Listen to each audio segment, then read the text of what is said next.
हम थोड़ा बहुत आज हमारे सिलेबस की फर्स्ट क्लास में हमने लास्ट क्लास में सिलेबस ग्रेड सब टॉपिक और सब डिस्कस किए थे। हम लोग स्टार्ट करने वाले नंबर्स वाली साइड में। और नंबर्स वाली की साइड में मैंने सोचा है आपको पहले थोड़ा बहुत मैं करवाऊंगा वेग। वेग हमारे पास क्या है, वेग क्या है, weighted average cost of capital. ये आपका चैप्टर कौन सा है, कॉस्ट ऑफ फाइनेंस वाला। अगर आप स्टेट टैक्स खोलें ना तो कॉस्ट ऑफ फाइनेंस के नाम से एक चैप्टर आता है। तो ये कॉस्ट ऑफ फाइनेंस का चैप्टर आपका बहुत ही एक इम्पोर्टेंट टॉपिक है, एक बहुत इम्पोर्टेंट टॉपिक है आपका इसके अंदर। और आपका एक लाजमी सवाल इसमें से आ रहा होता है। हमने मार्क्स सब डिस्कस किया, लास्ट क्लास में ओरिएंटेशन में डिस्कस किया। तो एक इम्पोर्टेंट टॉपिक है वेग। अब मैंने जो सोचा हुआ है, पहले आपको नंबर्स का कुछ हिस्सा कराऊंगा कि आप थोड़ा बहुत नंबर्स में स्ट्रॉन्ग हो जाए। फिर थ्योरी वाला जो है आपका वो केस स्टडी वाला हिस्सा है, उस पर हम लोग छोड़ा जाएगा, क्योंकि थ्योरी केस स्टडी वाला हिस्सा इतना मुश्किल नहीं है। बहुत आसान है, आसानी से कवर करवा सकता हूँ, सिनेरियो के थ्रू आपको समझा सकता हूँ प्रैक्टिस के साथ। लेकिन नंबर्स में आपकी इन्वॉल्वमेंट ज्यादा चाहिए मेरे से ज्यादा, क्योंकि नंबर्स में आपकी प्रैक्टिस होनी चाहिए। और थोड़ा बहुत ज्यादा टाइम हम लोग देने वाले नंबर्स में। कॉस्ट ऑफ फाइनेंस हम लोग स्टार्ट करेंगे, उसके साथ ही थोड़ा बहुत कॉस्ट ऑफ फाइनेंस करके ना थोड़ा हम लोग कॉन्सेप्ट देखेंगे इन्वेस्टमेंट अप्रेजल का। ताकि ये दोनों दोनों टॉपिक्स है ना, दोनों टॉपिक्स से बहुत आपस में लिंक्ड है। ये क्या है, दोनों टॉपिक्स आपस में लिंक्ड है। तो हमारी कोशिश होगी सबसे पहले हम लोग दो टॉपिक्स को कंप्लीट करें, जो आपका cost of finance plus investment appraisal. अगर आपकी दो नंबर वाले टॉपिक्स कंप्लीट हो जाते हैं इंशाल्लाह, जल्द से जल्दी क्लासेस में कर ले, तो हमारा एक नंबर्स का एक सफिशिएंट पोर्शन कवर हो जाएगा। हमारी कोशिश होगी हम लोग सैटरडे संडे दो क्लासेस रखें, और उसके अलावा हम लोग ट्यूसडे थर्सडे दो क्लासेस रखें। एंड नंबर टू, मैं आपको कुछ प्रैक्टिस की वीडियोस प्रोवाइड करो, रिकॉर्डिंग्स प्रोवाइड करो। 6 7 8 घंटे हमारे लाइव क्लासेस से कवर होगी। और कुछ मैं आपको प्रैक्टिस के लिए, एक्स्ट्रा प्रैक्टिस के लिए कुछ रिकॉर्डिंग्स भी प्रोवाइड करूंगा, जो आपके असाइनमेंट की रिकॉर्डिंग्स होगी। तो हमारा 9 10 घंटे का वीक का टारगेट होगा कि हम लोग 9 10 घंटे पढ़ें। उसके अलावा आपको साइड में जो प्रैक्टिस के लिए मटेरियल होगा वो मैं इंशाल्लाह प्रोवाइड करूंगा। चले हम लोग अब स्टार्ट करते हैं without wasting any further time. Cost of finance को थोड़ा बहुत देखते हैं। अब फॉर एग्जांपल कोई भी बिजनेस है, कोई भी हमारे पास बिजनेस है, इसके अंदर एक क्या होता है, इसके अंदर क्या होता है, फॉर एग्जांपल अगर हम लोग बात करें कंपनी की लकी सीमेंट। लकी सीमेंट क्या करती है, लकी सीमेंट सीमेंट को मैन्युफैक्चर करती है।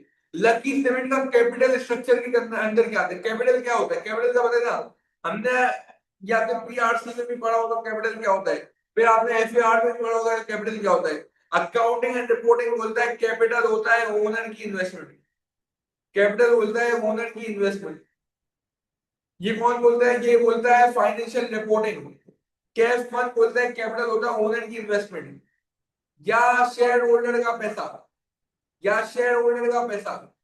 लेकिन हम लोग क्या पढ़ रहे हैं, हम लोग क्या पढ़ रहे हैं, हम लोग क्या पढ़ रहे हैं, हम लोग पढ़ रहे हैं बिजनेस इनसाइट्स एनालिसिस। हम लोग क्या पढ़ रहे हैं, बीआईए। बीआईए क्या है, बीआईए क्या है, ये सब्जेक्ट है फाइनेंस का सब्जेक्ट। फाइनेंस एक अलग दुनिया है, फाइनेंस एक अलग दुनिया है, रिपोर्टिंग एक अलग दुनिया थी, ऑडिट एक अलग दुनिया है। आपने रिपोर्टिंग पढ़ चुके हो, आपने मेरे हिसाब से आप दोनों रिपोर्टिंग के पेपर दे चुके हो, नहीं ये तो भी इशू नहीं है। लेकिन रिपोर्टिंग बोलता है कि कैपिटल क्या होता है, ओनर की इन्वेस्टमेंट। वो रिपोर्टिंग बोलता है कैपिटल क्या होता है, शेयर होल्डर का पैसा। लेकिन फाइनेंस कुछ और बोलता है, फाइनेंस बोलता है व्हाट इज कैपिटल। कैपिटल वो हर चीज है जिसमें आपको रिटर्न देना पड़े, जिसमें बिजनेस को रिटर्न, फॉर एग्जांपल हमारी एग्जांपल क्या है, लकी सीमेंट। लकी सीमेंट को जिसमें रिटर्न देना पड़े वो कैपिटल है। तो फाइनेंस की दुनिया में दो कैपिटल है। फाइनेंस की दुनिया में कैपिटल की दो टाइप्स है। फाइनेंस की दुनिया में कैपिटल की कितनी टाइप्स है, दो टाइप है। एक है इक्विटी और एक है डेट। एक है इक्विटी और एक है डेट। इक्विटी क्या है, इक्विटी वही है जो रिपोर्टिंग वाला बोलता है, रिपोर्टिंग वाला बोलते हैं ना। इक्विटी क्या है, ओनर की इन्वेस्टमेंट, शेयर होल्डर का पैसा। इक्विटी के ऊपर मुझे क्या पे करना पड़ता है, डिविडेंड पे करना पड़ता है। इक्विटी के ऊपर मुझे क्या पे करना होता है, डिविडेंड पे करना होता है। ये डिविडेंड क्या है, रिटर्न है। ये क्या है, इक्विटी होल्डर जिसने शेयर्स खरीदे, जो ओनर ने पैसा लगाया, उसको मैं क्या दे रहा हूँ, रिटर्न दे रहा हूँ। तो फाइनेंस बोल रहा है जब आपने इसको रिटर्न दिया तो ये आपका कहाँ के कैपिटल हो गया। उसके अलावा फाइनेंस होता है आपका डेट भी कैपिटल है। सबसे पहले समझिए डेट होता है क्या है। सिंपल वर्ड्स में डेट क्या होता है, उधार। मुझे लगता है डेट तो पता होगा, डेट क्या चीज है बताइए ना बिलाल हसन। डेट पता नहीं क्या होता है, उधार होता है। डेट आपकी क्या हो सकता है, लोन हो सकता है, बैंक से लोन हो सकता है। डेट आपके क्या हो सकता है, डिबेंचर हो सकता है, डिबेंचर हो सकता है। लोन आपका क्या होता है, लोन क्या होता है, आपने बैंक से उधार लिया भाई। फॉर एग्जाम्पल आप बैंक गए, फॉर एग्जाम्पल आप बैंक गए, आपको पैसा चाहिए, आपको 1 लाख चाहिए, आपने 1 लाख रुपए ले लिया। अब आपको बैंक को क्या देना पड़ेगा, सूद देना पड़ेगा, इंटरेस्ट देना पड़ेगा। जो 8% का सूद दे रहे हो, इंटरेस्ट दे रहे हो, फाइनेंस बोलता है कि आप रिटर्न दे रहे हो बैंक को उसकी इन्वेस्टमेंट का। फाइनेंस बोलता है बैंक ने एक तरीके की लोन देके आपको इन्वेस्टमेंट दी है और आप उसके ऊपर एक रिटर्न दे रहे हो जो कि इंटरेस्ट है, जो कि सूद है। जब आप रिटर्न दे रहे हो किसी को पैसे के ऊपर, that is included in capital in the finance world. Debenture क्या होता है, डिबेंचर क्या होता है, पहले मुझे बताओ बिलाल अफसर, क्या पता है डेट क्या होता है? थोड़ा बहुत इंटरेक्टिव सेशन लेते हैं, चैट बॉक्स में एक्टिव रहो, माइक भी बोल सकते हो खुल जाएगा। लाइब्रेरी, लाइब्रेरी, डिबेंचर पता है क्या चीज होगी, डिबेंचर पता है क्या चीज होता है? फॉर एग्जाम्पल लकी सीमेंट को पैसे चाहिए, लेकिन लकी सीमेंट को शेयर इशू नहीं करने। देखो दो तरीके होते हैं पैसा लेने के लिए, बिजनेस के अंदर, एक कंपनी के अंदर। जब मुझे पैसों की जरूरत होगी मेरे पास दो तरीके। नंबर वन क्या, मैं अपनी इक्विटी डिवाइड कर दो, मैं अपने शेयर्स को इशू कर दो, मैं अपने शेयर्स इशू कर दो। शेयर्स इशू में क्या होता है, ओनरशिप चली जाती है, ओनरशिप डाइल्यूट हो जाती है, ओनरशिप डाइल्यूट हो जाती है। ओनरशिप कैसे डाइल्यूट होती है? फॉर एग्जाम्पल मेरी कंपनी में 1000 शेयर, मेरी कंपनी में 1000 शेयर है और मैं हूं मिस्टर ए, मेरे पास पड़ेगा 100 शेयर्स, मेरे पास पड़ेगा 100 शेयर्स। अगर मैं परसेंटेज में बताऊं, मेरे पास है 100 शेयर्स, टोटल शेयर्स 1000, इसका मतलब ये कितना है, 10%। मतलब जो मिस्टर ए है वो कितने का मालिक है, 10% का मालिक है मिस्टर ए इस कंपनी के अंदर। अब कंपनी को जरूरत पड़ी पैसों की, कंपनी ने बोला मुझे पैसा चाहिए, कंपनी ने पैसा रेज करने के लिए 1000 और शेयर्स कर दिए, 1000 न्यू इशू कर दिए, नए शेयर्स इशू कर दिए ताकि कंपनी के अंदर पैसा आ जाए। अब नए शेयर्स तो आ गए, अब टोटल कंपनी के अंदर कितने शेयर्स हो गए, 2000 शेयर्स हो गए, 1000 पुराने 1000 नए, तो 2000 हो गए। मिस्टर ए के पास वही 100 शेयर्स है। अगर मैं 100/2000 करो, इंटू 100 करो तो कितना होता है, इंटू 100% करो तो कितना होता है, 5%। इसका मतलब मिस्टर ए ने अभी कुछ किया भी नहीं, मिस्टर ए ने कुछ किया भी नहीं, ना शेयर बेचे ना शेयर खरीदे, तो उसके 100 शेयर थे। जब कंपनी ने नए शेयर इशू किए उसकी परसेंटेज डिक्रीज हो गई। आप देखिए शेयर्स का नंबर सेम है, शेयर्स का नंबर सेम है, टोटल नंबर ऑफ शेयर्स है वो चेंज हो गए। इसकी वजह से जो ओनरशिप की परसेंटेज थी, जो ओनरशिप की परसेंटेज थी, ओनरशिप की परसेंटेज थी वो चेंज हो गई, ओनरशिप की परसेंटेज थी वो चेंज हो गई। आप लॉ में एक कानून पढ़ते, लॉ में एक कानून पढ़ते, कोई भी कंपनी के अंदर मेजर चेंज लाने के लिए, मेजर चेंज लाने के लिए आपको स्पेशल रेजोल्यूशन पास करनी पड़ती है। कोई भी कंपनी के अंदर आपको मेजर चेंज लाने के लिए क्या पास करनी पड़ती है, स्पेशल रेजोल्यूशन। स्पेशल रेजोल्यूशन के लिए, स्पेशल रेजोल्यूशन के लिए, स्पेशल रेजोल्यूशन के लिए कितनी वोटिंग पावर चाहिए होती है, 75%। इसका मतलब 75% शेयर होल्डर्स, 75% वोटिंग पावर ने एक चीज बोल दी तो वो इम्प्लीमेंट हो जाएगी। अब फॉर एग्जाम्पल यही मिस्टर ए की एग्जाम्पल लेते हैं, मिस्टर ए के पास थी 80% की ओनरशिप, लेकिन ये कंपनी ने नए शेयर इशू कर दिए, ये कंपनी ने न्यू शेयर इशू कर दिए और उसकी वजह से मिस्टर ए की परसेंटेज 80 से चले गई 70%। क्या मिस्टर ए को फर्क पड़ेगा, मिस्टर ए को फर्क पड़ेगा, मिस्टर ए की डिसीजन मेकिंग पावर गायब हो गई, मिस्टर ए की डिसीजन मेकिंग पावर खत्म हो गई। क्यों खत्म हो गई, क्योंकि पहले इसकी वोटिंग पावर ज्यादा थी, इसकी स्ट्रॉन्ग पावर थी, क्योंकि इसकी ओनरशिप ज्यादा थी। अब डाइल्यूशन हो गई, ये जो कम हुए ना शेयर्स, नए शेयर्स को इशू करने की वजह से एग्जिस्टिंग ओनरशिप में जो डिक्रीज आता है, that is called dilution, that is called dilution. जब फेसबुक फेसबुक कंपनी स्टार्ट हुई, मार्क जकरबर्ग ने स्टार्ट हुई, तो उसकी बहुत ओनरशिप थी, उसकी कुछ 60% ओनरशिप थी। लेकिन अगर आज बात करें उसकी पता नहीं 8, 10, 13% कुछ इतनी ओनरशिप है। लेकिन ये इतना डिक्लाइन, इतना डिक्रीज क्यों आया है, ये डाइल्यूशन की वजह से आया है, क्योंकि वो नए शेयर्स इशू करते गया। फॉर एग्जांपल अगर मैं ये बात करूं, ये पिज्जा है, ये पिज्जा का पूरा एक वो है हमारे पास, वेरी लार्ज पिज्जा है। अगर मैं इसके 4 पीस करता हूँ तो आप देखिए बड़े हिस्से आड़े के हिस्से में 25%, 25%।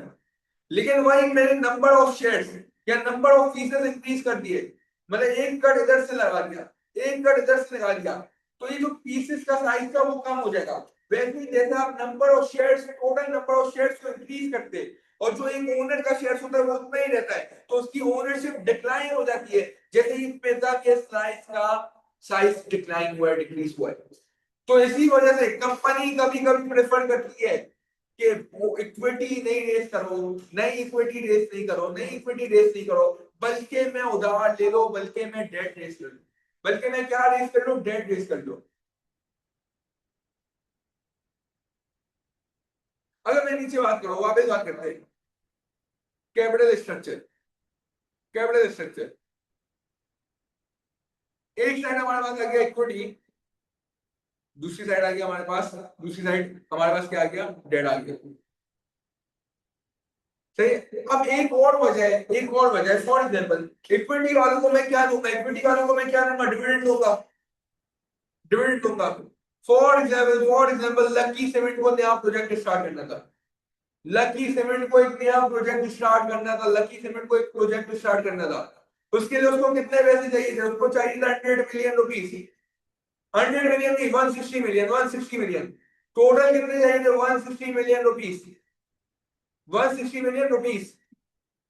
लकी सीमेंट ने सोचा, lucky cement LC, lucky cement ने सोचा मैं इक्विटी में 100 मिलियन रेस करूंगा, मैं नए शेयर इशू करके मैं 100 मिलियन इशू करूंगा, 100 मिलियन रुपीस मेरे इक्विटी से आ जाएंगे, लेकिन बचे हुए 60 मिलियन में क्या करूंगा, मैं लोन ले लूंगा, बचे हुए 60 मिलियन का मैं लोन ले लूंगा।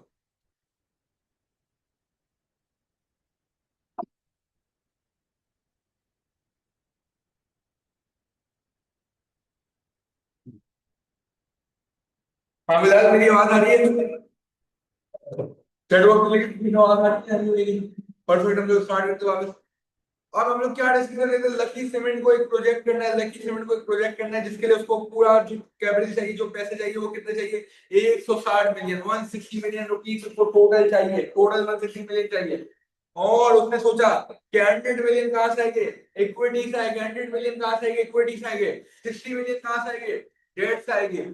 अब ये बताए जो इक्विटी रेज कर रहा हो उसमें मुझे क्या पे करना पड़ेगा, उसके ऊपर मुझे डिविडेंड पे करना पड़ेगा, उसके ऊपर मुझे डिविडेंड पे करना पड़ेगा। डिविडेंड क्या होता है, डिविडेंड पता है क्या होता है, चैट बॉक्स में मुझे बताया डिविडेंड पता है क्या होता है, रिपोर्टिंग के पेपर में आता बड़ा होगा।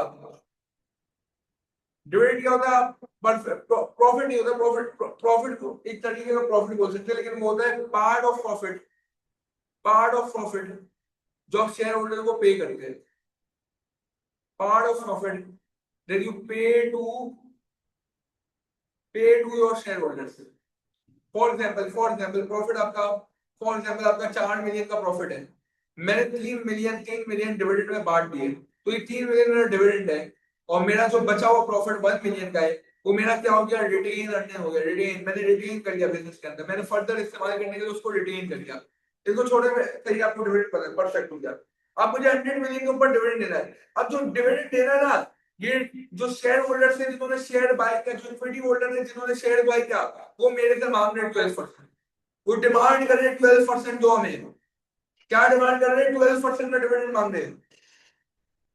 वही मैंने जो वही जो मैंने क्या किया, डेट भी लिया है, डेट भी लिया है, डेट कितने का लिया, 60 मिलियन, ये मैंने लिया है बैंक से, बैंक वाले जो इंटरेस्ट मांग रहे हैं वो है 8% का, 8% का। मुझे बताए, प्लीज चैट बॉक्स में लिखिएगा, इक्विटी वाले 12% मांग रहे हैं, डेट वाले अपनी इन्वेस्टमेंट या अपने पैसे पे 8% का सूद मांग रहे हैं, तो डेट वाले कम क्यों मांग रहे हैं, इक्विटी वाले ज्यादा क्यों मांग रहे हैं, इसकी क्या वजह है, प्लीज बताइए, इसकी क्या वजह है, इसकी क्या वजह, जल्दी से बता दे,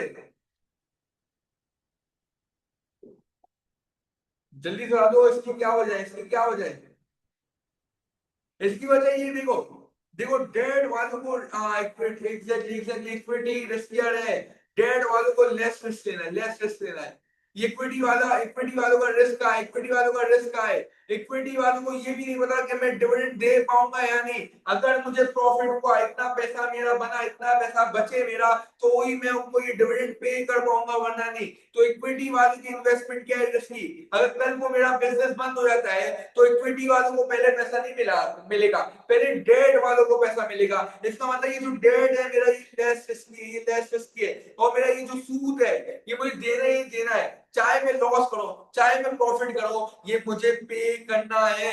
तो इस वजह से ये जो रिस्क है, रिस्क कंपनसेट करने के लिए, रिस्क को कंपनसेट करने के लिए हम लोग इक्विटी वालों को ज्यादा रिटर्न देते, इक्विटी वालों को ज्यादा रिटर्न देते। परफेक्ट हो गया। अब अगर अगर हम लोग आगे चले, अब हमारे पास 160 मिलियन जमा हो गए।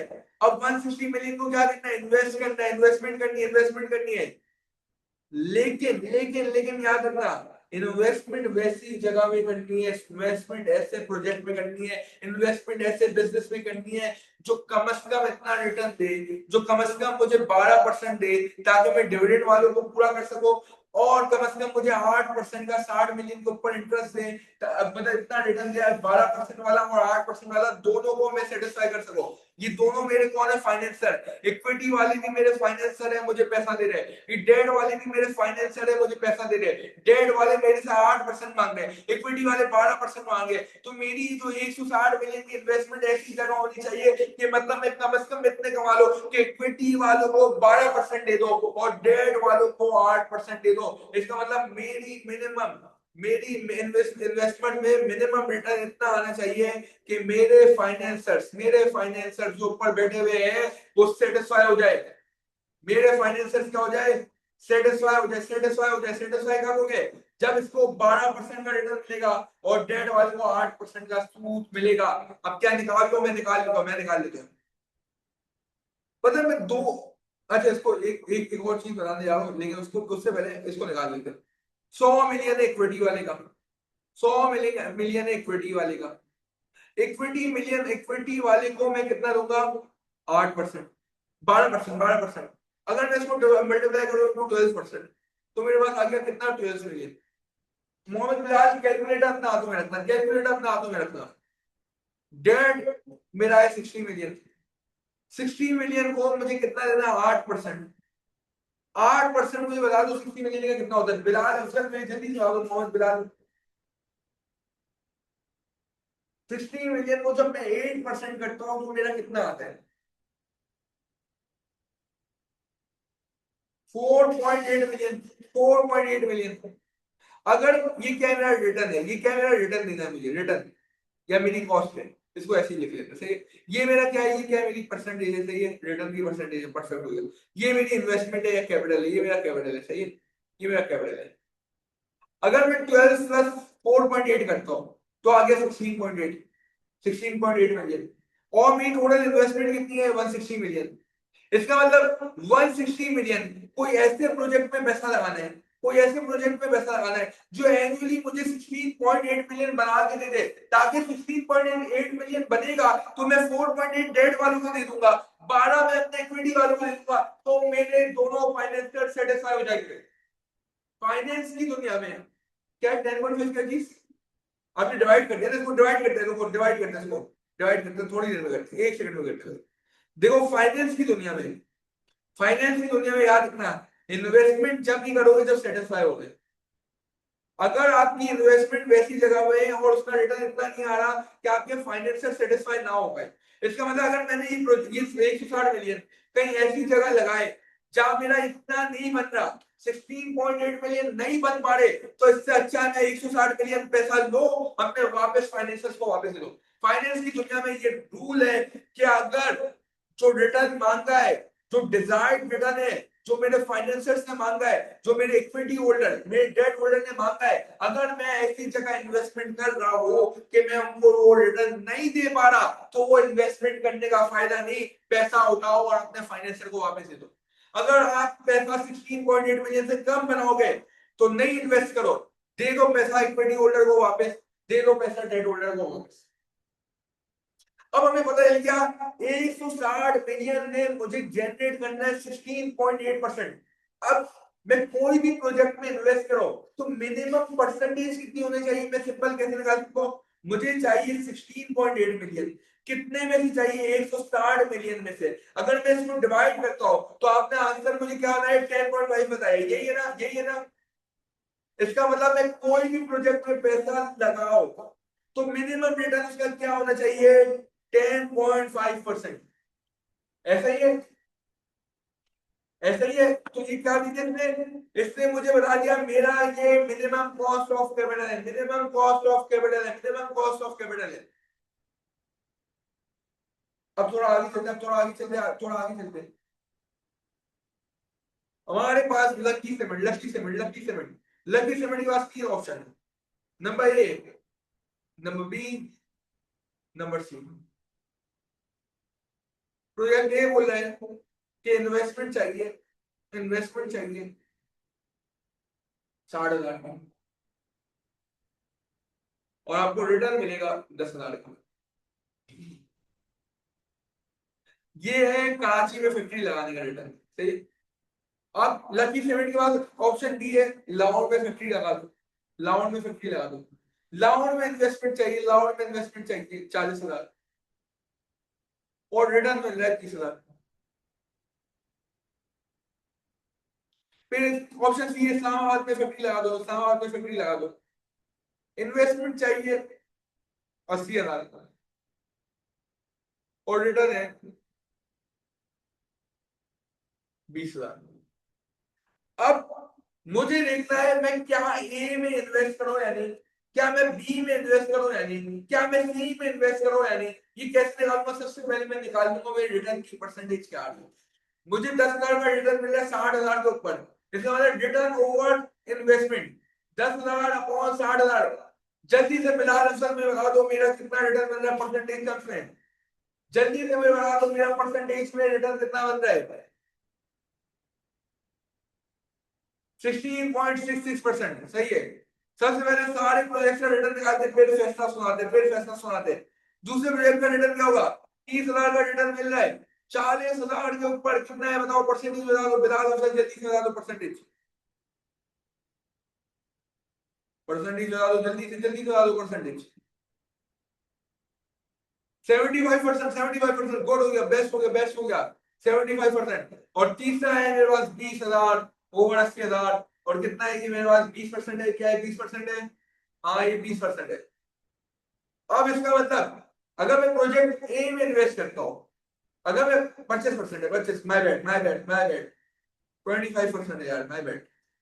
लाख की गई 80,000 का परसेंट, 25% है। फिर हमें पता है क्या, अगर मैं प्रोजेक्ट ए में इन्वेस्ट करता हूं तो मेरे पास रिटर्न कितना आ रहा है? 16.66%।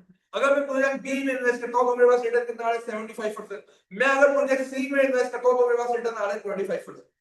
अब मैंने जो ऊपर कैलकुलेशन की तो मेरे शेयर होल्डर्स, मेरे डेट होल्डर्स, मेरे फाइनेंसर्स मेरे से कितना डिमांड कर रहे हैं? 16.8%। इसका मतलब अगर 16.8% से रिटर्न कम हुआ, if return is less than 16.8%, I will not accept the project. I will not accept the project. क्यों नहीं करूंगा? क्योंकि मैं उनको सेटिस्फाई नहीं कर पा रहा, क्योंकि मैं उनका डिजायर्ड रिटर्न नहीं दे पा रहा। I will not accept. अब अगर आप देखो प्रोजेक्ट ए में रिटर्न आ रहा है 16.66, लेकिन मैं डिमांड कितना कर रहा हूँ? 16.8। मेरा और ये प्रोजेक्ट का रिटर्न कम है। मैं प्रोजेक्ट ए को क्या करूंगा? डिक्लाइन कर दूंगा। डिक्लाइन, मैं एक्सेप्ट नहीं करूंगा, डिक्लाइन कर दूंगा। क्योंकि ये जो प्रोजेक्ट का रिटर्न है, प्रोजेक्ट का रिटर्न है, प्रोजेक्ट का return is less than cost of capital जो मुझे चाहिए। तो ये लेस देन 16.8%। प्रोजेक्ट में भी देखो 75% का रिटर्न है। मुझे तो सिर्फ 16.8% का चाहिए था, मुझे तो सिर्फ 16.8% का चाहिए था। मैं इसको इन्वेस्ट कर लूंगा, मैं बोलूंगा ये तो मुझे बहुत ज्यादा मिल रहा है। मैंने मांगा 16.8 का रिटर्न था, मुझे 75% का मिल रहा है, मुझे 75% का मिल रहा है। एक्सेप्ट कर लूंगा। इस्लामाबाद में गया, तुम्हें 25% का मिल रहा है, मैं वहां पे एक्सेप्ट कर लूंगा क्योंकि 25% is greater than 16.8% which I demanded, which I demanded। अब एक स्टूडेंट बोलता है कि सर आपने इधर तो इतना प्रॉफिट कमा लिया, तो एक इस वाले प्रोजेक्ट में भी इन्वेस्ट कर लेते, थोड़ा बहुत कुछ तो मिल जाता। लेकिन फाइनेंस की दुनिया बोलती है, फाइनेंस की दुनिया बोलती है जो आपने प्रॉफिट कमा लिया ना, उस प्रॉफिट में से भी लॉस नहीं करोगे, अलग से लॉस नहीं, प्रॉफिट के अंदर भी लॉस नहीं करोगे। आपको क्या करना है, प्रोजेक्ट ए को डिक्लाइन करना है, प्रोजेक्ट बी और सी को एक्सेप्ट कर लेना है। एग्जैक्टली बी मोर फेवरेबल है, लेकिन हमारे पास पैसा बहुत ज्यादा है ना, इन्वेस्टमेंट कम लग गई, तो हम दोनों कर सकते हैं, तो दोनों को एक्सेप्ट कर लिया। जो आप जो बात कर रहे हो ना कि जब लिमिटेड फंड्स होते हैं या हम देखेंगे कैपिटलाइजेशन के अंदर, आज का हमारा टॉपिक ये नहीं। परफेक्ट। अब आप सुनिएगा, आप सुनिएगा इसमें जो हमने ये रिटर्न निकाला, ये रिटर्न निकाला, ये रिटर्न, ये प्रोजेक्ट ए का रिटर्न, ये प्रोजेक्ट बी का रिटर्न, ये प्रोजेक्ट सी का रिटर्न, जो प्रोजेक्ट का रिटर्न होता है ना, उसका एक नाम होता है IRR। प्रोजेक्ट रिटर्न का एक नाम होता है IRR। इसको डेप्थ में डिटेल में देखोगे, IRR को किसमें, इन्वेस्टमेंट अप्रेजल के अंदर। अभी तो हमने आसानी से निकाल दिया, लेकिन बहुत सालों का जब होता है ना कि इन्वेस्टमेंट अभी कितनी, अभी इतनी की, ईयर 1 में इतना मिला, ईयर 2 में मिला, ईयर 3 में इतना मिला, तो एक कॉम्प्लेक्स फॉर्मूला होता है। लेकिन अगर IRR एक साल के निकालना है तो बहुत आसान है, जैसे हमने निकाल दिया। प्रोजेक्ट के रिटर्न को क्या बोलते हैं, IRR। IRR का फुल फॉर्म क्या है, internal rate of return, internal rate of return. Perfect हो गया, परफेक्ट हो गया। IRR ये प्रोजेक्ट रिटर्न, इसका मतलब जब, अब एक और चीज सुनना, एक और चीज सुनना, एक और चीज सुनना, एक और चीज सुनना। हमने ऊपर एक चीज निकाली, हमने ऊपर एक चीज निकाली, कहाँ गई, कहाँ गई, कहाँ गई, ये नीचे नीचे गई।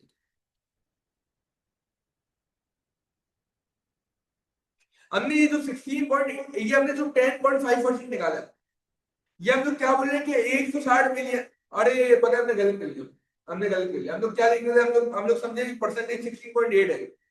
हम 16.8 की परसेंटेज के हिसाब से करते चले गए, हमारी परसेंटेज एक्चुअली 10.5% थी, तो हमें 10.5 से कंपेयर करना था।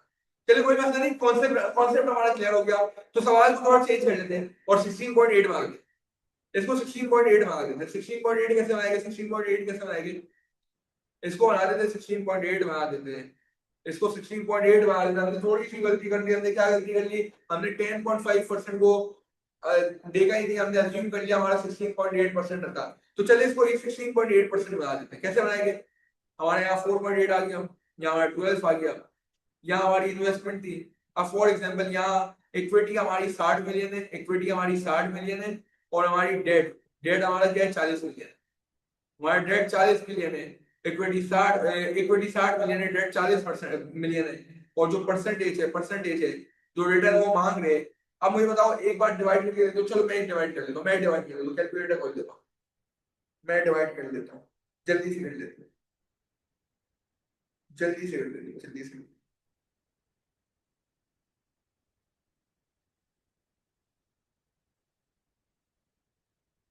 सही, यहाँ हमारे पास क्या आ गया, 20%, 20% आ गया, और नीचे हमारे पास क्या आ गया, 4.8 डिवाइडेड बाय 4, 12%, 12%। सही है, इस हिसाब से कर लिया, इस हिसाब से कर लिया क्या, इक्विटी। आप अब समझो, वो ऊपर वाली एग्जांपल को छोड़ो, ऊपर वाली एग्जांपल को छोड़ो, हमें चाहिए थी 100 मिलियन की इन्वेस्टमेंट। इन तीन प्रोजेक्ट का हमारे पास ऑप्शन था, project A, project B, project C. जब 100 मिलियन की इन्वेस्टमेंट चाहिए थी, इक्विटी में चाहिए था हमें 60 मिलियन, डेट में हमने लिए 40 मिलियन। इक्विटी वाले 20% मांग रहे, 20% मांग रहे, जो कि हमारे पास 12 मिलियन हो गया। डेट वाले 40 मिलियन के ऊपर 12% सूद मांग रहे, इंटरेस्ट मांग रहे 12%, जो कि हमारे पास हो गया 4.8। टोटल हमारे से मांग रहे 16.8 मिलियन दे दो।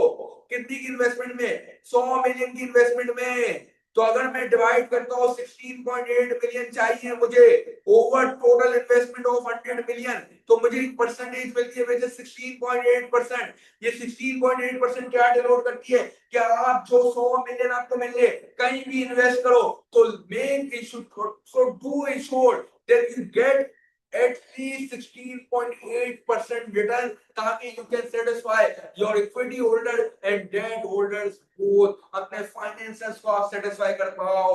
तो ये जो मिनिमम रिटर्न है, इसी चीज को बोलते हैं वेक, इसी चीज को बोलते हैं weighted average cost of capital, इसी चीज को बोलते हैं weighted average cost of capital. के समझ आ रहा है, हमने क्या क्या वेटेज एवरेज है, हमने वेटेड एवरेज है कैसे बोलते हैं, मैं समझाता हूँ, एक और चीज समझाता हूँ, एक और चीज समझाता हूँ। अगर एवरेज करना होता ना, अगर एवरेज करना होता ना, फॉर एग्जाम्पल एक था हमारे पास 20% और एक था 12%। अगर मुझे एवरेज करना होता तो मैं 20% प्लस 12% करता, अपॉन 2 कर देता, तो मेरे पास आ जाता 16%। मेरे पास यही आ जाता, ऐसे ही है, ऐसे ही है। मैं बताता हूँ आया की डिटेल लेता हूँ, मैं देता हूँ उस पे जा रहा हूँ, मैं उस पे जा रहा हूँ। एक और चीज क्लियर करनी, एक और चीज क्लियर करनी। देखो इक्विटी वाले मांग रहे हैं 20%, डेट वाले मांग रहे हैं 12%। अगर मुझे एवरेज रिटर्न चाहिए होता तो मैं क्या करता, 20 plus 12 which gives me 32 upon 2 average कर लिया, तो मेरे पास 16% आ जाता। ये मेरा क्या है, एवरेज रिटर्न।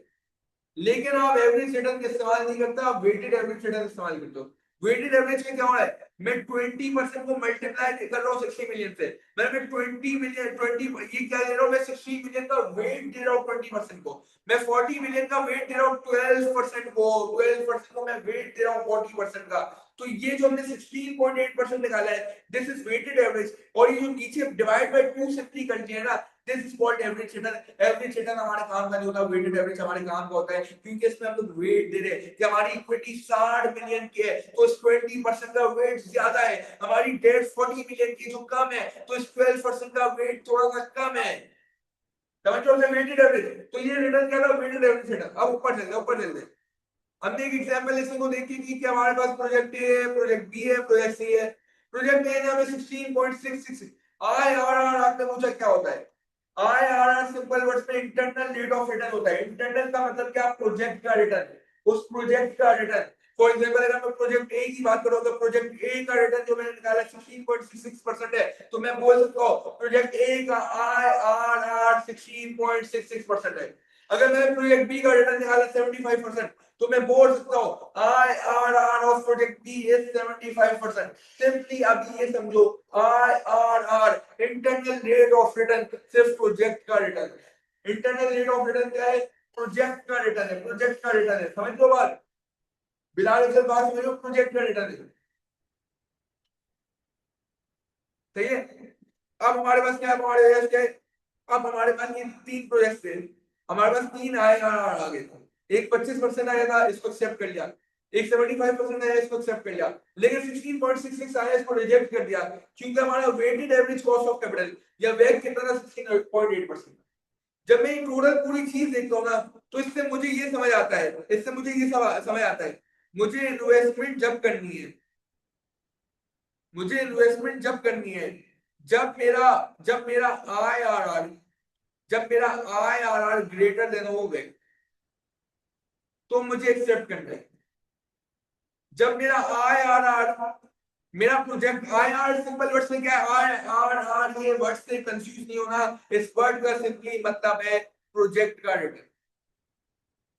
इसका मतलब जब प्रोजेक्ट का रिटर्न मेरे वैक से ज्यादा है तो एक्सेप्ट कर लेता हूं, अगर प्रोजेक्ट का रिटर्न मेरे वैक से कम है तो रिजेक्ट कर देता हूं।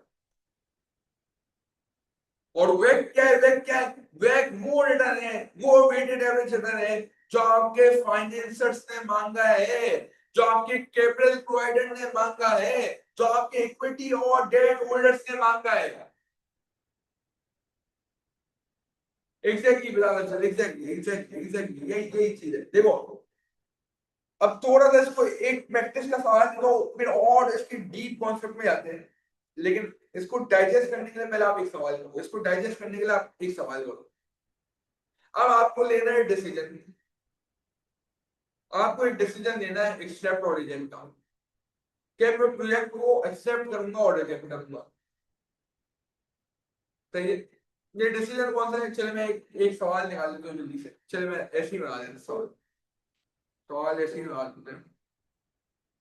सवाल बनाते हैं, आपके पास तीन ऑप्शन है, आपके पास ऑप्शन तीन है, ए बी सी। इसमें इन्वेस्टमेंट इधर डालते हैं, इन्वेस्टमेंट इधर आपको लाख रुपए की इन्वेस्टमेंट चाहिए, इधर आपको 50,000 की इन्वेस्टमेंट चाहिए, और इधर आपको चाहिए 25,000 की इन्वेस्टमेंट। और जो आपको रिटर्न मिल रहा है, जो आपको रिटर्न मिल रहा है, रिटर्न मिल रहा है लाख के ऊपर आपको मिल रहा है, लाख के ऊपर मिल रहा है आपको 23,000। सही। 50,000 के ऊपर आपको रिटर्न मिल रहा है, 50,000 के ऊपर आपको रिटर्न मिल रहा है 2,500। और 25,000 के ऊपर आपको रिटर्न मिल रहा है, 25,000 के ऊपर आपको रिटर्न मिल रहा है 20,000। सही। ये आ गया आपके पास 3 प्रोजेक्ट्स आ गए। आपके पास टोटल कैपिटल है 2 लाख का, 2,50,000 का। और इस 2,50,000 में से आपको सवाल ने बताया हुआ है, सवाल ने बताया है जो आपकी इक्विटी है वो 1 लाख की है, नहीं 1.5 लाख की इक्विटी आपकी है $150 की, सही। और इक्विटी वाले आपसे डिमांड करते हैं फॉर एग्जाम्पल कितने डिमांड करे आपसे डिमांड करते हैं 18%। डिविडेंड मांगते हैं आपसे 18% का। जो आपसे इंटरेस्ट वाले डेट, आपको सवाल नहीं बताया कितना डेट दिया हो, लेकिन आपको ये बताया सूद जो मांगते हैं वो 12% मांगते हैं। आपकी रिक्वायरमेंट है मेक डिसीजन कि कौन से प्रोजेक्ट में इन्वेस्ट करो, कौन से प्रोजेक्ट में इन्वेस्ट नहीं करो। बिलाल सर जल्दी से रजिस्टर पेन कैलकुलेटर निकालो और स्टार्ट कर दो। मुझे 10 मिनट के अंदर आपको ये बता दो क्या एहसन सिद्दीक को ए या बी या सी कौन से प्रोजेक्ट में इन्वेस्ट करना चाहिए और कौन से प्रोजेक्ट में नहीं करना चाहिए। जल्दी से स्टार्ट करो।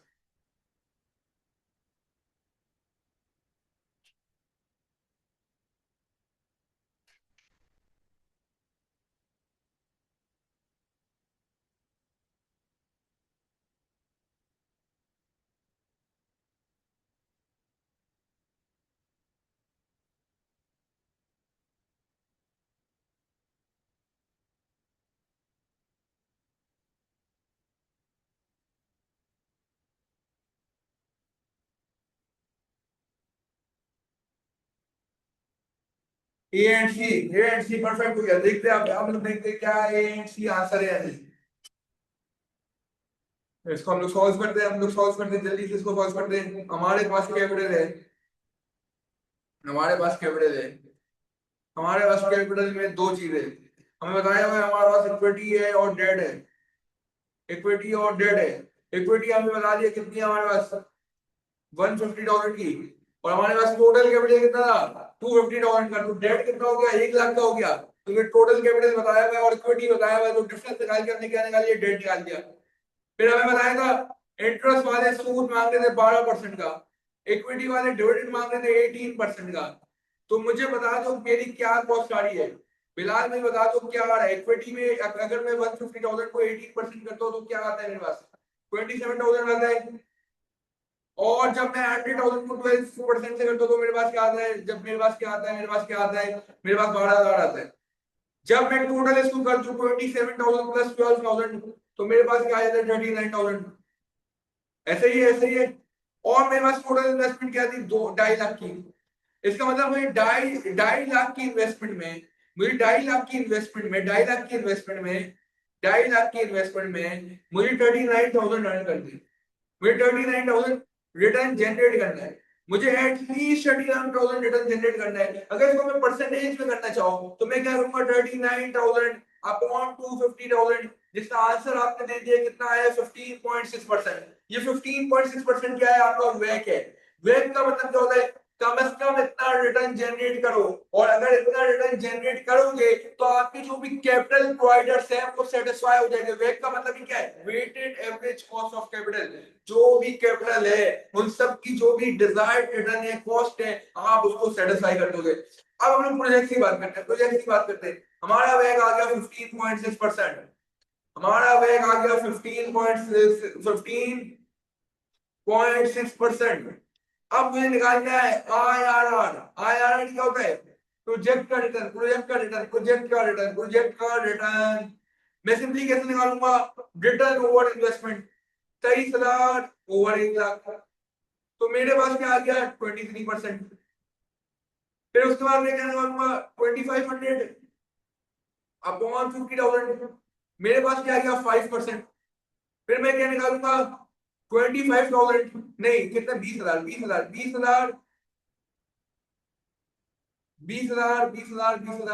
ओवर 25,000। मेरे पास क्या आ गया ये 80%। मैंने क्या सही रिटर्न कैलकुलेट किया मैं बता दूं बजाज जल्दी से। आईआरआर मैंने सही निकाले 23 5 और 80 23 और 5 और 80। सही है। अब मेरा वेग क्या था 15.6%। क्या मेरा प्रोजेक्ट ए का 23% वेग से ज्यादा है। यस मेरा प्रोजेक्ट का रिटर्न इज ग्रेटर देन वेग। तो आई विल एक्सेप्ट। अगर बी देखो 5%, मेरा प्रोजेक्ट का रिटर्न मेरे वेग से कम है तो आई विल रिजेक्ट। नंबर 3 अगर देखो 80%, 80%, मेरा प्रोजेक्ट का रिटर्न वेग से ज्यादा है, आई विल एक्सेप्ट। बी को रिजेक्ट कर लिया और ए और सी को एक्सेप्ट कर लिया, बिलाल उसे परफेक्ट कर लिया, बिल्कुल बेहतरीन काम कर दिया, और ये आपका सवाल सॉल्व हो गया। ये आपका सवाल सॉल्व हो गया। देखो बी, अब एक और चीज समझते हैं। फाइनेंस वाले ना, फाइनेंस वाले चार, अभी हम लोग एक दो चीजें इसमें समझते, दो लिंक समझते हैं, दो लिंक समझते हैं। चार मेन डिसीजन होते हैं जो फाइनेंस की दुनिया में लिए जाते हैं। चार मेन डिसीजन होते हैं जो फाइनेंस की दुनिया में लिए जाते हैं। एक होता है इन्वेस्टमेंट का डिसीजन, एक होता है फाइनेंसिंग का डिसीजन, एक होता है डिविडेंड का डिसीजन, और एक होता है हमारे पास किसका, रिस्क मैनेजमेंट का।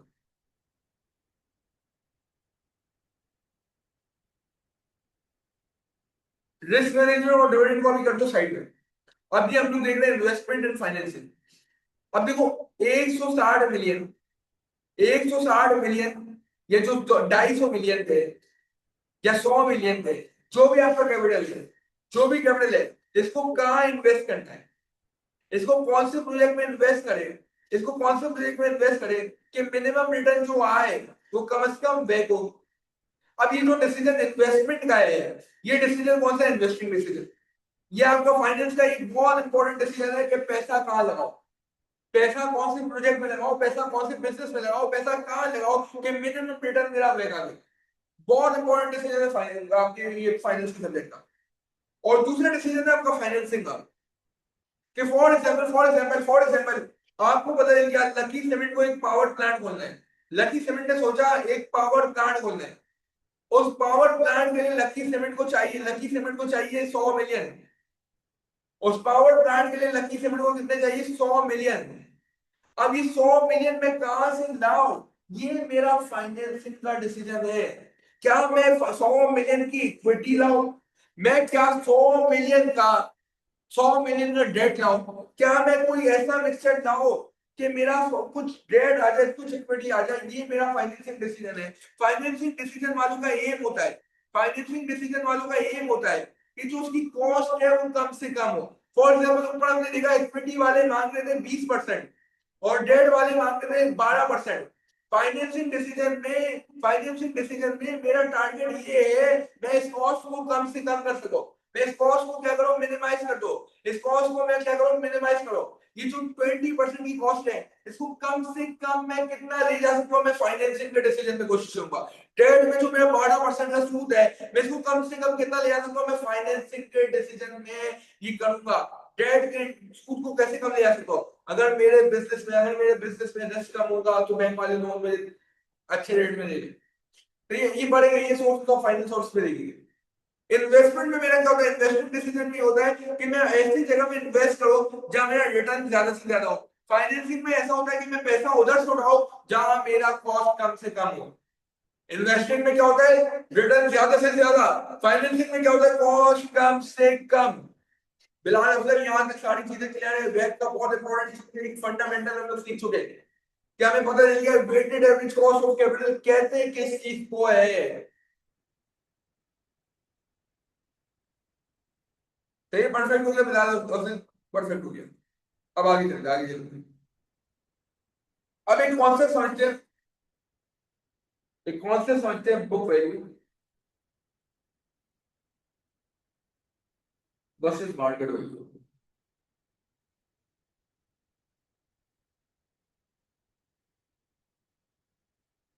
आपने बाई किए बिलाल अफजल, आपने बाई की यूनिलीवर की शेयर से,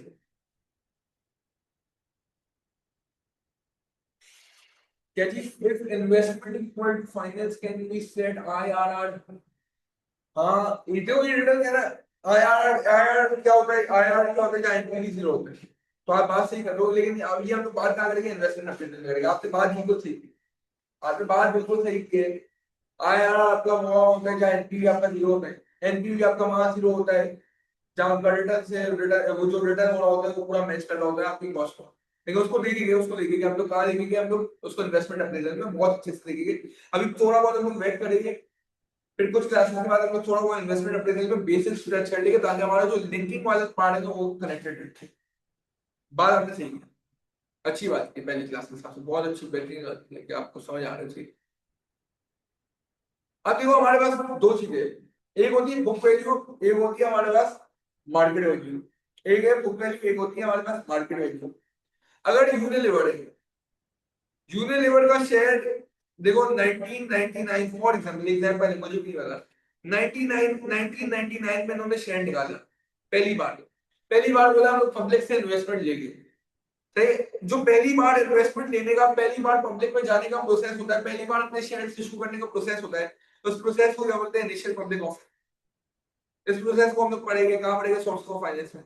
इनिशियल पब्लिक ऑफरिंग क्या होता है, पहली बार जब आपकी कंपनी पब्लिक में शेयर्स इशू कर रही होती है, पहली बार पब्लिक में से पैसा उठा रही होती है, तो उसको बोलते हैं IPO. IPO, initial public offering.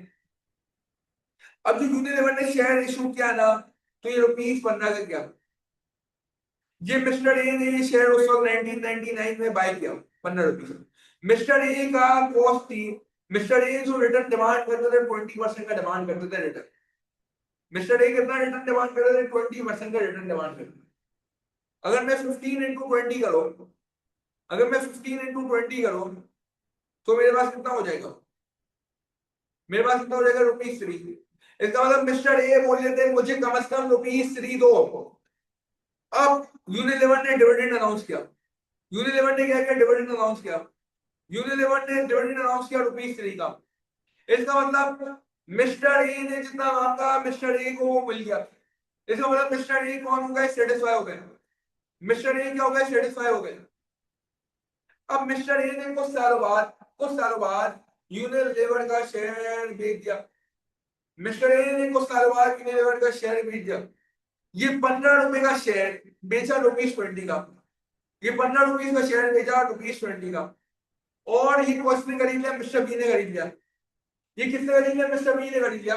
Mister B ने बोला, मिस्टर बी ने बोला, मिस्टर बी ने बोला, मिस्टर बी ने क्या बोला, मिस्टर बी ने क्या बोला, मिस्टर बी ने बोला मुझे जो रिटर्न चाहिए, जो मुझे डिविडेंड चाहिए वो 20% का नहीं चाहिए। मुझे 20% डिविडेंड नहीं चाहिए, मुझे आप 18% का डिविडेंड दे दो, मैं खुश हो जाऊंगा। मुझे आप कितने का दे दो, 18% का डिविडेंड दे दो। मुझे आप दे दो 18% का डिविडेंड, मैं खुश हो जाऊंगा। अगर मैं ₹20 इंटू 18% करता हूं, तो मुझे बिलाल बता दो कितना होता है, बिलाल मुझे बता दो कितना होता है। अगर मैं ₹20 इंटू 18% करता हूं, तो बिलाल मुझे बता दो कितना होता है। 3.6 परफेक्ट हो गया, 3.6। तो मतलब मिस्टर ए ने कितना मांगा, ₹3.6 मांगा। लेकिन जो यूनिलीवर है, यूनिलीवर ने बोला मैं वापस आपको रिटर्न दूंगा ₹3 का। इस बार मुझे बताओ क्या मिस्टर बी सेटिस्फाई हुए या नहीं। Mister B not satisfied, mister B satisfied नहीं हुए, क्योंकि मिस्टर बी ने मांगा 3.6, यूनिलीवर ने दे दिया 3। यूनिलीवर ने पता है कितने हिसाब से दिया, यूनिलीवर ने क्या हिसाब से दिया पता है। यूनिलीवर ने बोला मैंने शेयर इशू किया था ₹15, मैंने शेयर इशू किया था ₹15 का, मैंने शेयर इशू किया था ₹15 का। तो मैं तो ₹15 के हिसाब से 20% दे रहा हूँ, मैं तो ₹15 के हिसाब से 20% दे रहा हूँ। लेकिन लेकिन मिस्टर बी ने बोला भाई मैं ₹15 के साथ कुछ मांग नहीं रही रिटर्न। मैंने शेयर कितने का खरीदा, मैंने शेयर ₹20 का खरीदा, तो मैं ₹20 के हिसाब से मांगूंगा। अब मैं आपको एक एग्जांपल देता हूँ जिससे आपको सिनेरियो क्लियर होगा, फिर वापस उधर आएंगे। एक एग्जांपल देता हूँ आपको, एग्जांपल देता हूँ। लकी सेवन का शेयर था ₹10 का। बिलाल मैंने और आपने हम दोनों ने इसमें इन्वेस्ट कर दिया। अब दोनों ने इस ₹10 में इन्वेस्ट कर लिया, इस ₹10 में इन्वेस्ट कर लिया हमने। बल्कि हमने इन्वेस्ट नहीं किया, हमने नहीं किया, अभी मिस्टर ए ने इन्वेस्ट किया, अभी मिस्टर ए ने किया, हमने नहीं किया, मिस्टर ए ने कर दिया। सही। लकी सीमेंट को हो गया गुजर के 10 साल, लकी सीमेंट का शेयर हो गया 4000 का, फॉर एग्जाम्पल। लकी सीमेंट का हो गया 4000 का। इस पॉइंट में मैं एसन एसन और बिलाल आए, हम दोनों ने ये शेयर बाय कर लिया, हम दोनों ने ये शेयर बाय कर लिया 4000 का। हमने बोला हमें कम से कम यार साल का 10% तो दो। शेयर खरीदा, इक्विटी खरीदी है, कम से कम 10% का रिटर्न दो। हमने बोला हमें कम से कम 10% का रिटर्न दो, हम डिमांड कर रहे हैं 400। हमारा कॉस्ट ऑफ कैपिटल क्या है 10%, हमें कम से कम 10% चाहिए, हमें 4000 पे 400 चाहिए। लकी सीमेंट 1.5 शेयर बनता है। लकी सीमेंट ने बताइए क्या था, 10 रुपए का डिविडेंड दिया और मार्केट में ऐलान कर दिया। मार्केट में क्या ऐलान कर दिया, मार्केट में क्या ऐलान कर दिया कि हमने तो 100% का डिविडेंड दे दिया, हमने इतना डिविडेंड दे दिया जितना किसी कंपनी ने नहीं दिया, हमने 10 रुपए के ऊपर 10 का डिविडेंड दे दिया। तो हम लोग क्या बोलेंगे, हम लोग तो उसको गाली देंगे। हम लोग को क्या बोलेंगे, हम लोग बोलेंगे यार हमें 10 रुपए के हिसाब से रिटर्न थोड़ी चाहिए, हमें 4000 के हिसाब से रिटर्न चाहिए, क्योंकि मैंने जो शेयर बाय किया है, मैंने और बिलाल ने जो शेयर बाय किया है वो 10 रुपए का शेयर बाय नहीं किया, वो मैंने और बिलाल ने 4000 का शेयर बाय किया है। तो जब हम दोनों रिटर्न मांगेंगे तो वो 4000 के हिसाब से मांगेंगे, वो 10 रुपए के हिसाब से नहीं मांगेंगे। अब इधर एक कॉन्सेप्ट आता है book value versus market value. Book value versus market value.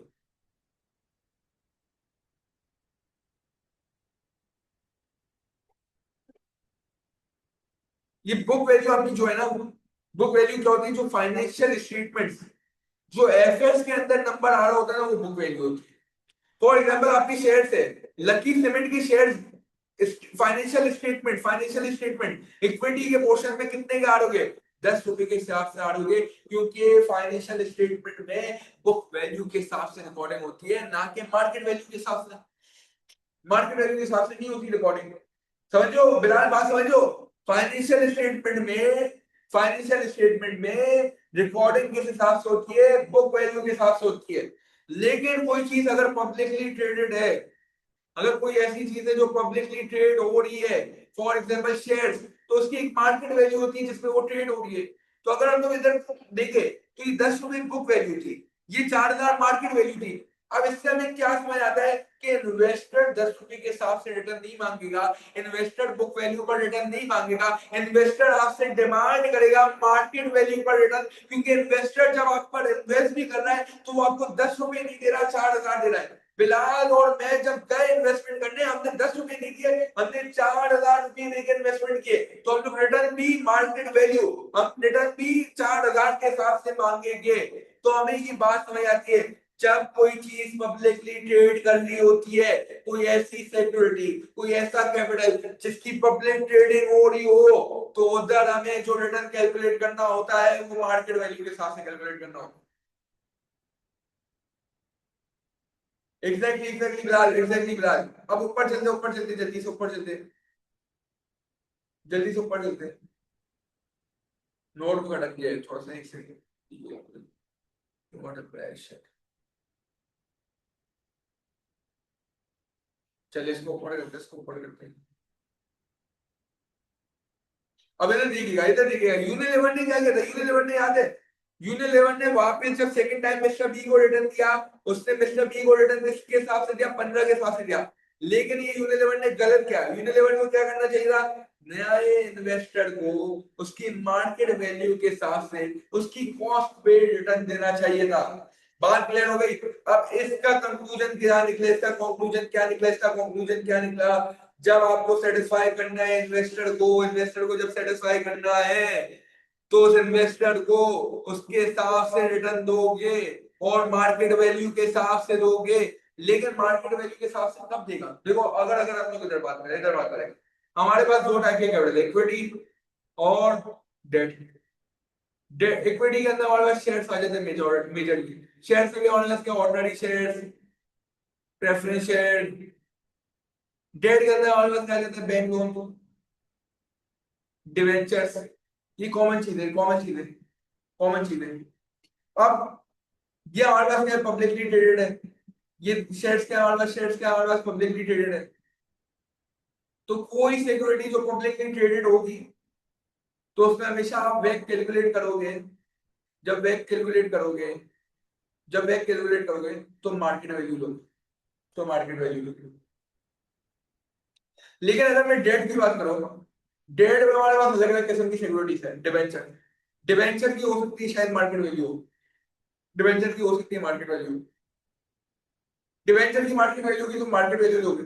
Debenture होता क्या है, कंपनी को पैसे चाहिए तो कंपनी एक सर्टिफिकेट बनाती है कि फॉर एग्जांपल ये ₹1 मिलियन का सर्टिफिकेट है, आपको 18% का इंटरेस्ट मिलेगा।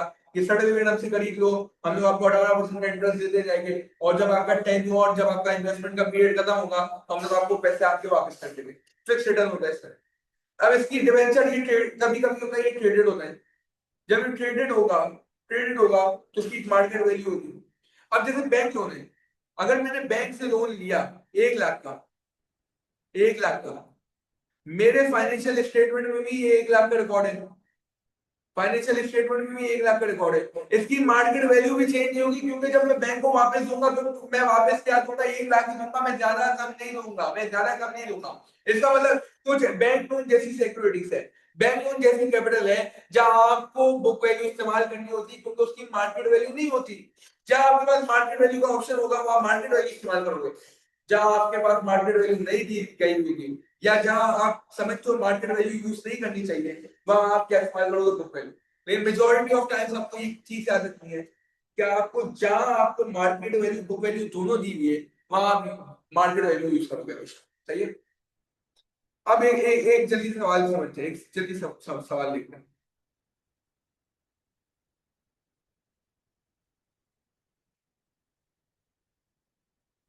तो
जल्दी से इसको कैलकुलेट करो, जल्दी से पार्ट ए और पार्ट बी करो। पार्ट ए में बोला वेग को कैलकुलेट करो अंडर नॉर्मल सर्कमस्टांसेस, इसमें वाला समझोगे कि सारी चीजें पब्लिकली ट्रेडेड है। पार्ट बी में बोला है वेग ऐसे कैलकुलेट करो कि जो आपका डेट है वो बैंक लोन है, याद रखना बैंक लोन है, बैंक लोन। जल्दी से मिला, जल्दी से मिला करके दे दो, जल्दी से इसको स्टार्ट करो, जल्दी से इसको स्टार्ट करो, फिर डिस्कस करते हैं।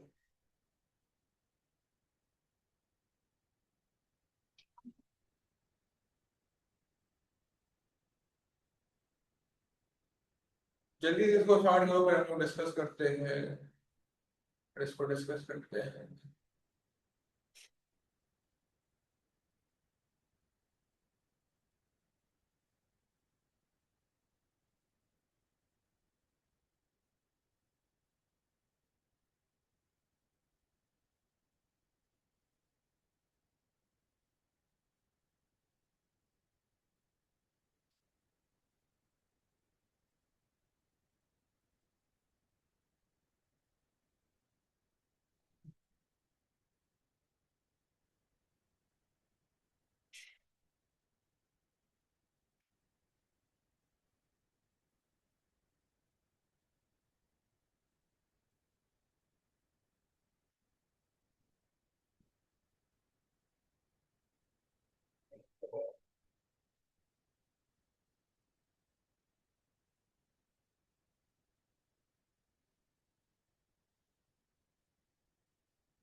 ए में आपको मुझे दे दिया बैक 11.84%, परसेंट चेक करते हैं। बी का भी जल्दी से दे दो मुझे बैक, बी का भी जल्दी से दे दो बैक।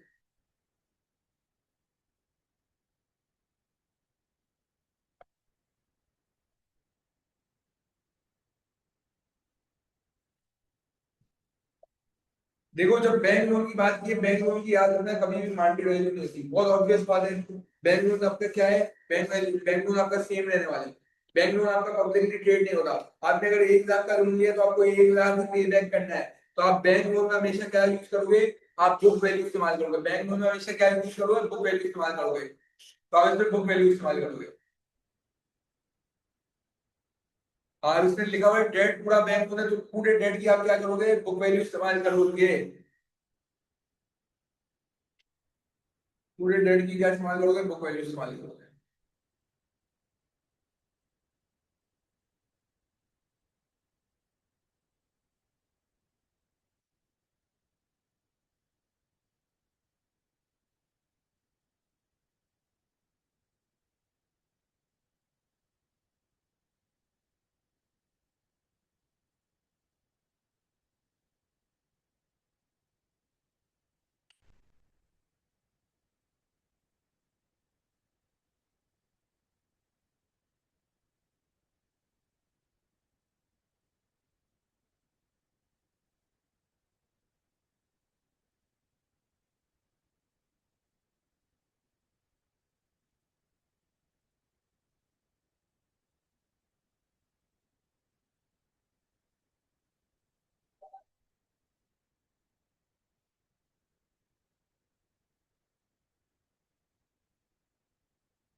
अब समझ आ गया, निकल गया। पार्ट बी का भी निकल गया बैक।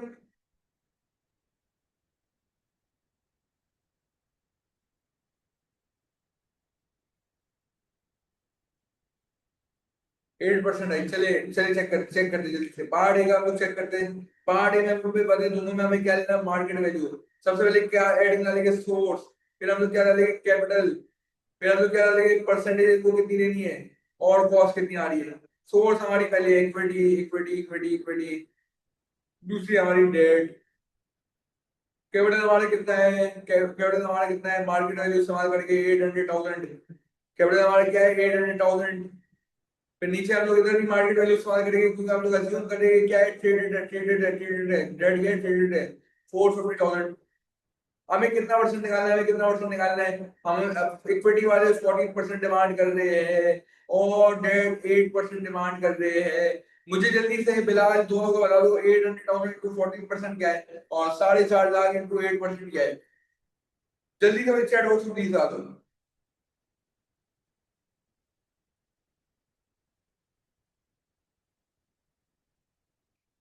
1,12,000 परफेक्ट हो गया। और मैं दूसरा वाला भी ला दो, 36,000।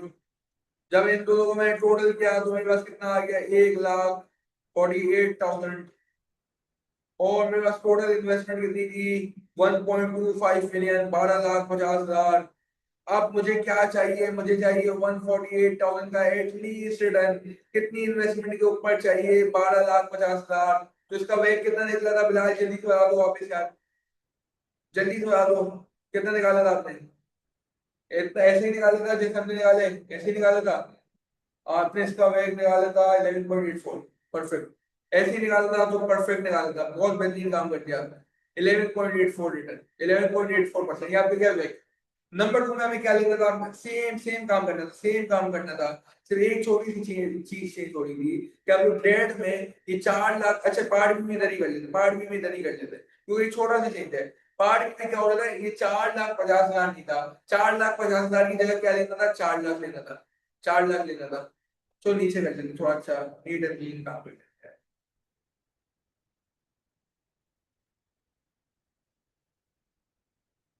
सही है। जल्दी से इक्विटी, इक्विटी हमारी भाई सेम 8 लाख। तो ये वही सेम रहेगी हमारी 8 लाख। परसेंटेज में हमारी सेम रहेगी 14%। जब मल्टीप्लाई किया तो ये भी सेम रहेगा 1,12,000। लेकिन हमारे डेट कितना हो गया अब 4 लाख, क्योंकि बुक वैल्यू इस्तेमाल कर रहे हैं। बुक वैल्यू क्यों इस्तेमाल कर रहे हैं? क्योंकि bank loan is not a publicly traded security और इसमें रिटर्न कितना है 8%। 4 लाख का 8% कितना होता है यार? 4 लाख का 8% कितना होता है? जल्दी से बता दो। 32 कितना होता है? 32,000 कितना होता है 8%? जल्दी से बता दो मेरे यार बिलाल। 4 लाख का 8% कितना होता है? 32,000 होता है, सही है। और हमारे पास टोटल इन्वेस्टमेंट कितनी थी? 1.2 मिलियन, 12 लाख। हमें एटलीस्ट रिटर्न कितना चाहिए? 1,12,000 प्लस 32,000, 114। और ये आपके पास कितना हो गया? 144,000। अगर मुझे रिटर्न चाहिए कितने का? 144,000 का। तो मैं सिंपली बैक कैसे निकालूंगा? 144,000 अपॉन 12 लाख। 144,000 अपॉन 12 लाख क्या आ गया? कितना आ गया? कितना आ गया? कितना आ गया? जल्दी जवाब दो। 144,000 अपॉन 12 लाख कितना आ गया? 12%। पक्का? परफेक्ट हो गया। तो अब हमारा वेग कितना हो गया? 12% हो गया। ऊपर हमारा वेग क्या था? 11.84% था। ऊपर हमारा वेग क्या था? 11.84%। नीचे हमारा वेग क्या है? 12% है। 12% है। तो ये हमने देखा बुक वैल्यू और मार्केट वैल्यू को। मुझे बता दो कोई कोई सवाल है आज की क्लास के लिए? कॉन्सेप्ट क्लियर है? बस क्लास को आप थोड़ा जल्दी एंड कर रहे हैं। तो बता दो क्लियर है? चीजें चीजें क्लियर है? कॉन्सेप्ट क्लियर है? नेक्स्ट क्लास में आगे देखेंगे कि वेग का फॉर्मूला क्या होता है, कॉस्ट ऑफ इक्विटी अलग से क्या होती है, कॉस्ट ऑफ डेट क्या होता है, कॉस्ट ऑफ इक्विटी को अलग से कैसे कैलकुलेट करते हैं, कॉस्ट ऑफ डेट को किस तरह कैलकुलेट करते हैं, और फिर वेग को किस तरह कैलकुलेट करते हैं। क्लियर है? बी को फिर एक्सप्लेन कर देते हैं। परफेक्ट हो गया। बी को वापस एक्सप्लेन कर दो। बी में लिखा हुआ था कि वेग को कैलकुलेट करो। तो ऐसा समझो कि जो डेट है, ये जो 4 लाख का या 4.5 लाख का डेट है, ये जो मार्केट बुक वैल्यू दी हुई है, ये डेट आपका बैंक लोन है। ये डेट आपका, ये डेट क्या है? वो बैंक लोन। बैंक लोन याद रखना, बैंक लोन याद रखना। बैंक लोन में हमेशा बुक वैल्यू लेते हैं। बैंक लोन में हमेशा बुक वैल्यू लेते हैं। बुक वैल्यू का मतलब क्यों लेंगे? क्योंकि बैंक लोन जितने का होगा उतने ही देने हैं। अगर फॉर एग्जांपल लाख का बैंक लोन है तो उसकी वैल्यू 1.5 लाख नहीं हो जाएगी, उसको आप लाख रुपए ही वापस दोगे बैंक को। तो जब मेरे से सवाल ऊपर पूछा गया कि 4 लाख मेरे पास डेट है लेकिन ये पूरा बैंक लोन है, तो इन्होंने मुझे कंफ्यूज करने के लिए सवाल में क्या दे दिया? एक मार्केट वैल्यू भी दे दी। लेकिन मुझे तो पता है बैंक लोन की मार्केट वैल्यू कुछ होती नहीं है।